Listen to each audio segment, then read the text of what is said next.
بسم اللہ الرحمن الرحیم۔ السلام علیکم۔ ہم مردوں کے شانہ بشانہ لڑیں گی اور فوج کی کمی پوری کریں گی۔ میں موصل میں جاسوسوں کے گروہ میں رہی ہوں۔ میں اس محاذ پر لڑ کر آئی ہوں۔ یہ میرے والد کی غلطی تھی کہ انہوں نے جذبات میں آ کر والی موصل پر اپنے اصل خیالات کا اظہار کر دیا۔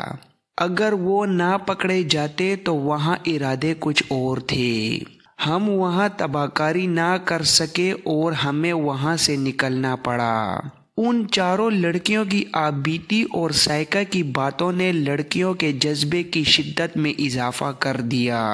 ان میں سے 400 لڑکیاں تربیت حاصل کر کے تیار ہو چکی تھیں۔ انہیں محاذ کے لیے روانہ کیا جانے لگا۔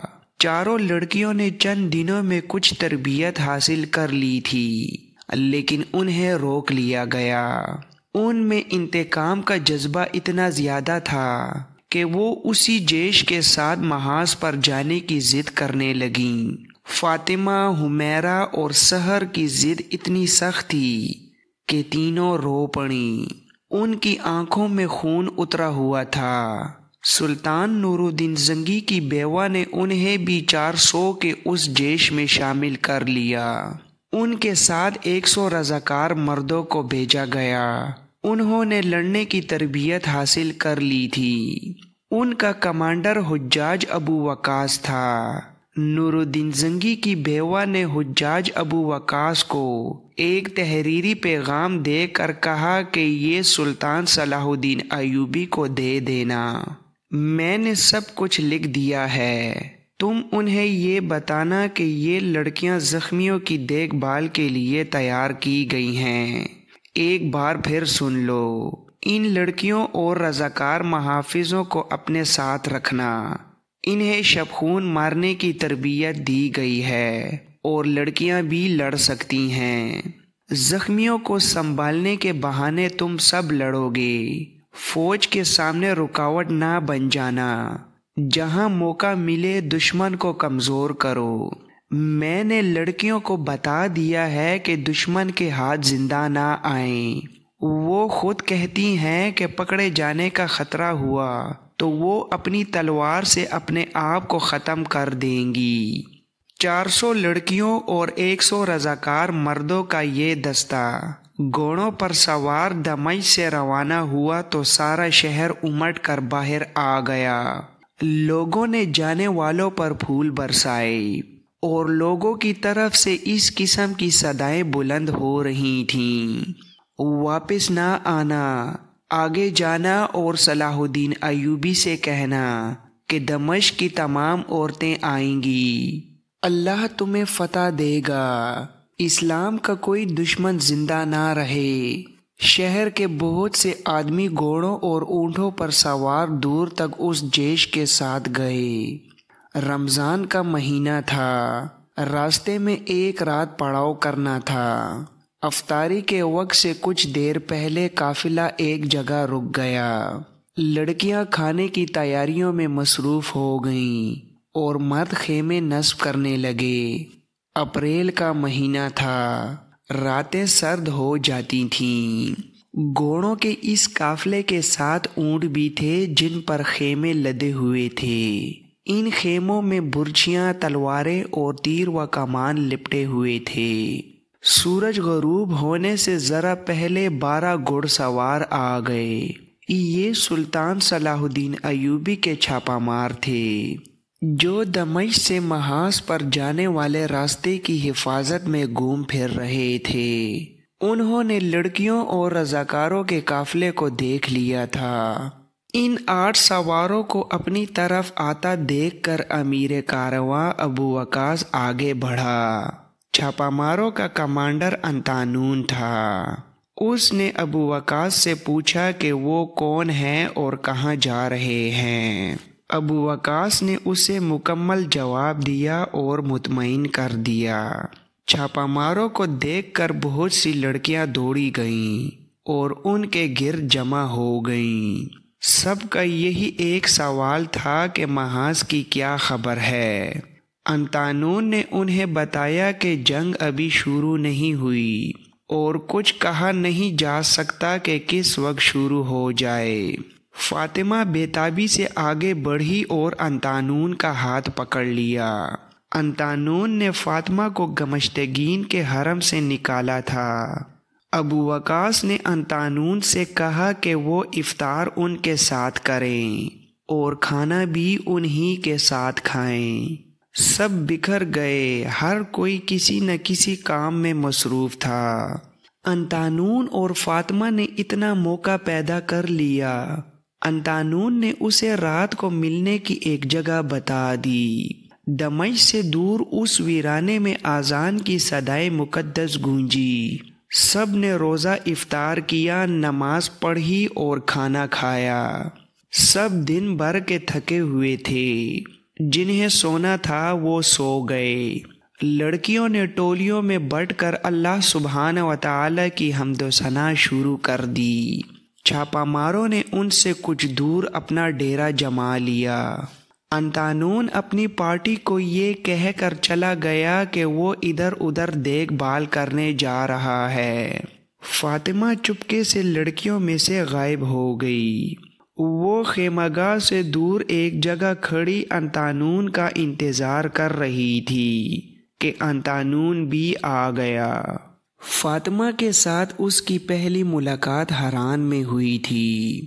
اس وقت انتانون سلطان صلاح الدین ایوبی کا جاسوس تھا۔ اس نے اس لڑکی کو صرف اس لیے پھنسایا تھا کہ وہ حران کے حکمران اور سلطان صلاح الدین ایوبی کے دشمن گمشتگین کے حرم کی لڑکی تھی۔ اسے وہ اپنی جاسوسی کے لیے استعمال کرنا چاہتا تھا۔ حالات کچھ ایسے ہوئے کہ فاطمہ نے ایک صلیبی مشیر کو قتل کر دیا اور انتانون گرفتار ہو کر فرار ہوا اور فاطمہ کو ساتھ لے آیا۔ سلطان صلاح الدین ایوبی نے فاطمہ کو دمشق بھیج دیا اور انتانون اپنی درخواست پر چھاپا مار دستے میں شامل ہو گیا۔ اب اتنے دنوں بعد فاطمہ اسے اچانک مل گئی تو انتانون نے بڑی شدت سے محسوس کیا کہ اس لڑکی کے بغیر اس کی زندگی روکھی پھیکی ہو گئی ہے اور یہ لڑکی اس کے دل میں اتر گئی ہے۔ یہ تعلق صرف اتنا ہی نہیں تھا کہ لڑکی کو جاسوسی کے لیے استعمال کرنا تھا، کچھ ایسی ہی کیفیت فاطمہ کی تھی۔ ان کی ملاقات جذباتی تھی۔ فاطمہ، ہمارا فرض ابھی پورا نہیں ہوا۔ میں حران میں بھی اپنا فرض پورا نہیں کر سکا تھا۔ تمہیں وہاں سے نکال لانا کوئی کارنامہ نہیں تھا اور یہ میرے فرائض میں شامل بھی نہیں تھا۔ میں سلطان کے آگے شرمسار ہوں اور میں اپنی قوم کے آگے بھی شرمسار ہوں۔ میں چھاپا مار دستے میں اسی لیے شامل ہوا ہوں کہ فرض پورا نہ کر سکنے کے گناہ کا کفارہ ادا کر سکوں۔ سلطان محترم نے مجھ پر ذمہ داری عائد کر دی ہے کہ ان 7 چھاپا ماروں کی کمان اور قیادت مجھے دے دی ہے۔ اب ایک بار پھر تم میرے راستے میں نہ آ جانا۔ مجھے تم سے محبت ہے، لیکن مجھے پہلے فرض ادا کرنے دو۔ فاطمہ نے کہا، میں بھی فرض ادا کرنے آئی ہوں۔ میں گمشتگین کو قتل کرنے آئی ہوں۔ انتانون نے کہا، ناممکن ہے۔ محترم سلطان عورت کو محاذ سے بہت دور رکھتا ہے۔ وہ شاید تم سب کو واپس بھیج دے گا۔ فاطمہ نے غصے سے کہا، میں واپس نہیں جاؤں گی۔ میں ثابت کر دوں گی کہ عورت حرم کے لیے نہیں، جہاد کے لیے پیدا کی گئی ہے۔ انتانون، میری یہ خواہش پوری کرو کہ مجھے اپنے ساتھ لے چلو۔ مجھے مردانہ کپڑے پہنا کر اپنے ساتھ رکھو۔ انتانون نے کہا، ایسا ہو نہیں سکتا۔ اگر میں تمہیں اپنے ساتھ رکھ بھی لوں تو میری توجہ تم پر لگی رہے گی۔ میں اپنا کام نہیں کر سکوں گا، اور اگر میں پکڑا گیا تو مجھے اس جرم میں قید خانے میں ڈال دیں گے۔ کہ میں نے ایک لڑکی اپنے ساتھ رکھی ہوئی تھی، میری اور تمہاری نیت کتنی ہی نیک کیوں نہ ہو، یہ جرم معمولی نہیں۔ فاطمہ، جنگ جذبات سے نہیں لڑی جاتی، اپنے آپ کو قابو میں رکھو، تم جدھر جا رہی ہو جاؤ، ہو سکتا ہے سلطان تم سب کو زخمیوں کی مرہم پٹی کے لیے اپنے ساتھ رکھ لے۔ فاطمہ نے پوچھا، تم پھر مل سکو گے؟ انتانون نے جواب دیا، شاید کہیں زندہ یا مردہ مل جاؤں۔ چھاپا مار اپنے متعلق بتا نہیں سکتا کہ وہ کس وقت کہاں ہوگا اور اس کی لاش کہاں سے ملے گی۔ چھاپا ماروں کی لاشیں ملا نہیں کرتیں، وہ دشمن کی جمعیت میں جا کر مرا کرتے ہیں۔ زندہ رہا تو سیدھا تمہارے پاس آؤں گا۔ فاطمہ نے کہا، ہو سکتا ہے تم زخمی ہو جاؤ تو میں ہی تمہاری مرہم پٹی کروں۔ انتانون نے جواب دیا، چھاپا ماروں کی مرہم پٹی دشمن کیا کرتا ہے۔ فاطمہ، جذبات میں نہ آؤ، ہمیں جذبات کو بھی اور ایک دوسرے کو بھی قربان کرنا پڑے گا۔ اگر تم یہ چاہتی ہو کہ تم جیسی لڑکیاں حرموں میں نہ جائیں اور وہ صلیبیوں کے وحشی پن سے بچی رہیں تو میرا خیال دل سے نکال دو۔ میدان جنگ میں تمہیں جو فرض سونپا جائے صرف اسے دل میں رکھنا، تم گمشتگین کو قتل نہیں کر سکو گی، یہ ارادہ بھی دل سے نکال دو۔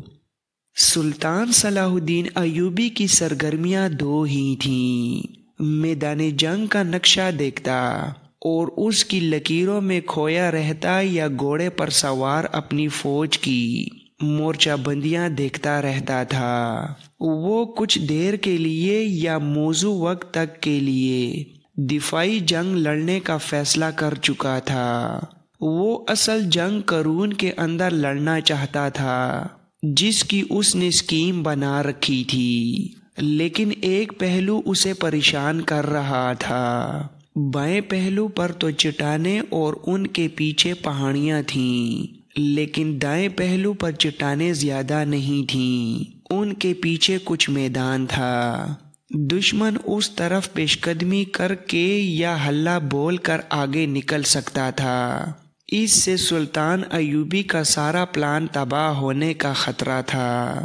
اس کے پاس اتنی فوج نہیں تھی کہ اس میدان میں سواروں اور پیادوں کی دیوار کھڑی کر سکتا۔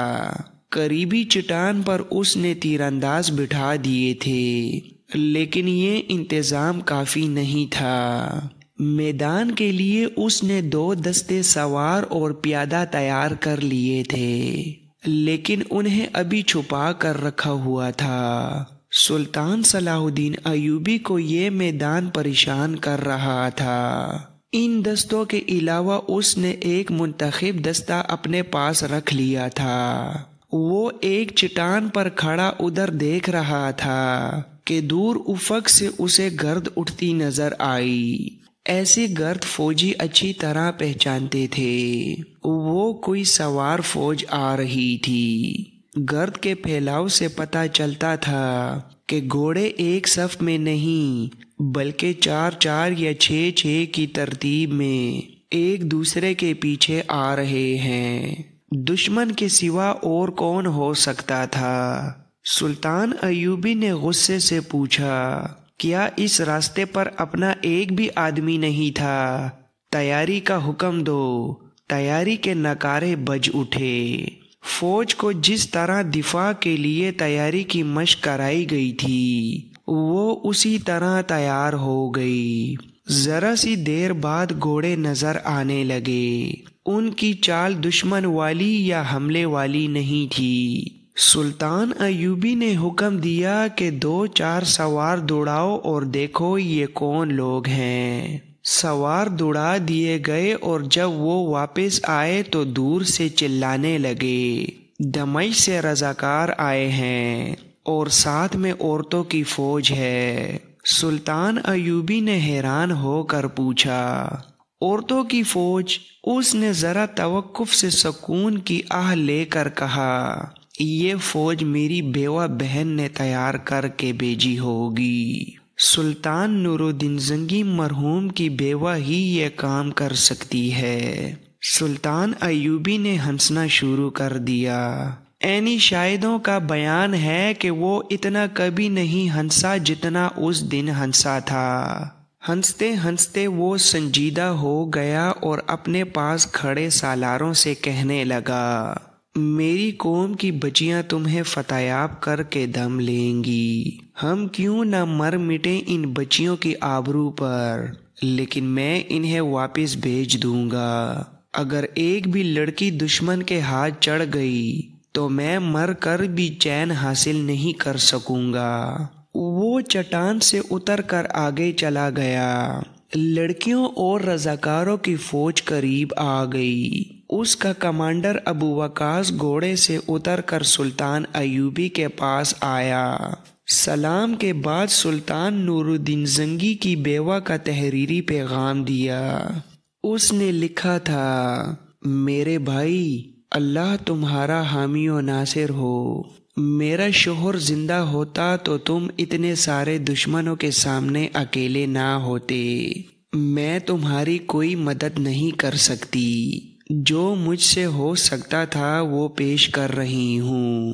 ان لڑکیوں کو میں نے زخمیوں کو سنبھالنے اور زخموں کی مرہم پٹی کی تربیت دلائی ہے۔ دوائیوں کا ذخیرہ بھی ساتھ بھیج رہی ہوں۔ بوڑھے فوجیوں نے انہیں جنگی تربیت دی ہے۔ تقریباً تمام کو شبخون مارنے کی مشق بھی کرائی ہے۔ یہ سب جوش اور جذبے والے ہیں۔ میں جانتی ہوں کہ ان لڑکیوں کو تم محاذ پر رکھنا پسند نہیں کرو گے۔ میں تمہارے خیالات سے آگاہ ہوں، لیکن یہ خیال رکھنا کہ تم نے انہیں واپس بھیج دیا تو دمشق والوں کا دل ٹوٹ جائے گا۔ تم نہیں جانتے کہ اس شہر کے لوگوں میں کیا جذبہ ہے۔ مرد تو محاذ پر جانے کو تیار ہیں، عورتیں بھی تمہاری قیادت میں لڑنے کو بیتاب ہیں۔ اس جیش کو سارے شہر نے عقیدت اور ولولے سے رخصت کیا ہے۔ یہاں تو بچے بھی فوجی تربیت حاصل کر رہے ہیں۔ تمہیں فوج کی کمی محسوس نہیں ہوگی۔ پیغام پڑھ کر سلطان ایوبی کے آنسو نکل آئے۔ اس نے لڑکیوں کی طرف دیکھا۔ وہ تھی تو لڑکیاں، لیکن گھوڑوں پر وہ سپاہی لگ رہی تھیں۔ سلطان ایوبی نے سب کو گھوڑوں سے اتار کر اپنے سامنے کھڑا کیا اور کہنے لگا، میں تم سب کو میدان جنگ میں خوش آمدید کہتا ہوں۔ تمہارے جذبے کا صلہ میں نہیں دے سکتا بلکہ اللہ دے گا۔ میں نے کبھی سوچا بھی نہیں تھا کہ لڑکیوں کو محاذ پر بلاؤں گا۔ میں ڈرتا ہوں کہ تاریخ کہے گی کہ صلاح الدین ایوبی نے اپنی بیٹیوں کو لڑایا تھا۔ میں تمہارے جذبات کو مجروح بھی نہیں کر سکتا۔ تمہیں اپنے پاس رکھنے سے پہلے میں تمہیں موقع دینا چاہتا ہوں کہ سوچ لو۔ تم میں کوئی ایسی لڑکی ہے جو اپنی مرضی سے نہیں آئی تو وہ الگ ہو جائے، اور وہ لڑکیاں بھی الگ ہو جائیں جن کے دل میں ذرا بھی شک اور خوف ہے۔ کوئی ایک بھی لڑکی الگ نہ ہوئی۔ میں تمہیں پیچھے محفوظ جگہ رکھوں گا۔ جنگ کے دوران تمہیں آگے نہیں جانے دوں گا۔ پھر بھی یہ علاقہ ایسا ہے کہ تم دشمن کی زد میں آ سکتی ہو سکتا ہے تم میں سے کئی تیروں سے ماری جائیں، اور یہ بھی ہو سکتا ہے کہ تم میں سے کوئی دشمن کے ہاتھ چڑھ جائے۔ یہ بھی سن لو کہ برچی اور تلوار کا زخم بہت گہرا اور بڑا ہی بھیانک ہوتا ہے۔ ایک لڑکی کی آواز بلند ہوئی، آپ تاریخ سے ڈرتے ہیں اور ہم بھی تاریخ سے ڈرتی ہیں۔ ہم واپس چلی گئیں تو تاریخ کہے گی کہ قوم کی بیٹیوں نے صلاح الدین ایوبی کو تنہا چھوڑ دیا اور گھروں میں بیٹھی رہی تھیں۔ ایک اور لڑکی نے کہا، اللہ سلطان صلاح الدین کی تلوار میں اور زیادہ قوت دے، ہم حرموں کے لیے پیدا نہیں ہوئیں۔ تیسری لڑکی نے کہا، 3 چاند پہلے میری شادی ہوئی ہے، اگر آپ نے مجھے واپس بھیج دیا تو میں اپنے خاوند کو اپنے اوپر حرام سمجھوں گی۔ سلطان ایوبی نے پوچھا، تمہارا خاوند خود کیوں نہیں آیا؟ اس نے اپنی دلہن کو کیوں بھیج دیا ہے؟ لڑکی نے جواب دیا، وہ آپ کی فوج میں ہے۔ پھر تمام لڑکیوں نے چلانا شروع کر دیا۔ اس کے سوا کچھ پتہ نہیں چلتا تھا کہ وہ اپنے جوش اور جذبے کا مظاہرہ کر رہی ہیں۔ یہ شور ذرا تھما تو کسی لڑکی کی آواز سنائی دی، محترم سلطان، ہمیں لڑنے کا موقع دیں، ہم آپ کو مایوس نہیں کریں گی۔ سلطان ایوبی نے کہا، یہ تو بھول جاؤ کہ میں تمہیں لڑائی میں شریک ہونے دوں گا، تمہیں چھوٹے چھوٹے گروہوں میں تقسیم کر دوں گا۔ اس نے اسی روز لڑکیوں کو 4 کی ٹولیوں میں تقسیم کر دیا۔ ہر ٹولی کے ساتھ ایک رضاکار بھی لگا دیا گیا۔ رضاکاروں کے متعلق کہا گیا تھا کہ انہیں جنگی ٹریننگ دی گئی ہے، لیکن سلطان ایوبی نے انہیں زخمیوں کی مرہم پٹی کا کام دیا، کیونکہ وہ باقاعدہ فوج کے سپاہی نہیں تھے، انہیں فوج کے ساتھ مل کر لڑنے کا تجربہ نہیں تھا۔ لڑکیوں اور رضاکاروں کی خیمہ گاہ قرون سے دور بنائی گئی، انہیں سپاہیوں کے حوالے کر دیا گیا جو زخمیوں اور لاشوں کو اٹھانے اور زخمیوں کی مرہم پٹی کا کام کرتے تھے۔ ان سپاہیوں نے لڑکیوں اور رضاکاروں کو ٹریننگ دینی شروع کر دی۔ فاطمہ، سائقہ، حمیرہ اور سحر ایک ٹولی میں آ گئیں۔